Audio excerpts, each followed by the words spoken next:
সিলেট জেলা stadium. Football, cricket, hockey সহ নানা গেমস আয়োজন করা হয় এই একটি মাত্র মাঠে। অনুন্নত ড্রেনেজ ব্যবস্থার কারণে বর্ষায় কাদা জমে থাকে মাঠে।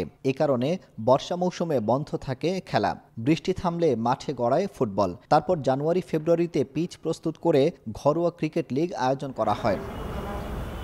কিন্তু এবার সেই শিডিউল ঠিক রাখা যাচ্ছে না। ফেব্রুয়ারি থেকে ক্রিকেট লিগ চালুর কথা থাকলেও জাতীয় ক্রীড়া পরিষদ মাঠটি শেখ রাসেলকে বরাদ্দ দিয়েছে। 18 জানুয়ারি শুরু হতে যাওয়া প্রিমিয়ার ফুটবল লিগে ঢাকার বাইরের 5 ভেন্যুর মধ্যে সিলেটও একটি।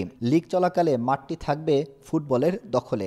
এখন ঠান্ডার মৌসুম, বৃষ্টি হচ্ছে না, এর জন্য আমাদের প্রতি বছরই আমরা জানুয়ারিতে আমাদের ক্রিকেট লিগ করে থাকি। ফার্স্ট ডিভিশন লিগ এখন চলতেছে, আশা করি 10-12 দিনের ভিতরে শেষ হয়ে যাবে। এরপরেই আমাদের ইচ্ছা ছিল ফার্স্ট ডিভিশন ক্রিকেট লিগ দেওয়ার, কিন্তু বিপিএল বাংলাদেশ ফুটবল ফেডারেশন জাতীয় ক্রীড়া পরিষদ থেকে এই মাঠটা বরাদ্দ নিয়েছে। ক্রিকেটের মৌসুমে সিলেটে বিপিএল না করতে বাফুফের কাছে লিখিত আবেদন করে সিলেট জেলা ক্রীড়া সংস্থা।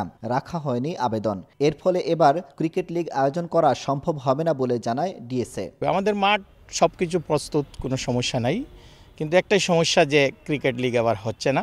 বিকল্প হিসাবে আমাদের আর কোনো মাঠ নাই। সিলেটে অত্যাধুনিক ক্রিকেট স্টেডিয়াম থাকলেও সেখানে করতে দেয়া হয় না স্থানীয় কোনো ঘরোয়া লিগ। মিরপুরের মতো এখানেও লিগ আয়োজনের সুযোগ দিলে কখনো বন্ধ থাকবে না ঘরোয়া ক্রিকেট, বলছেন মাহিউদ্দিন সেলিম। আব্দুল আহাদ, সময় সংবাদ, সিলেট।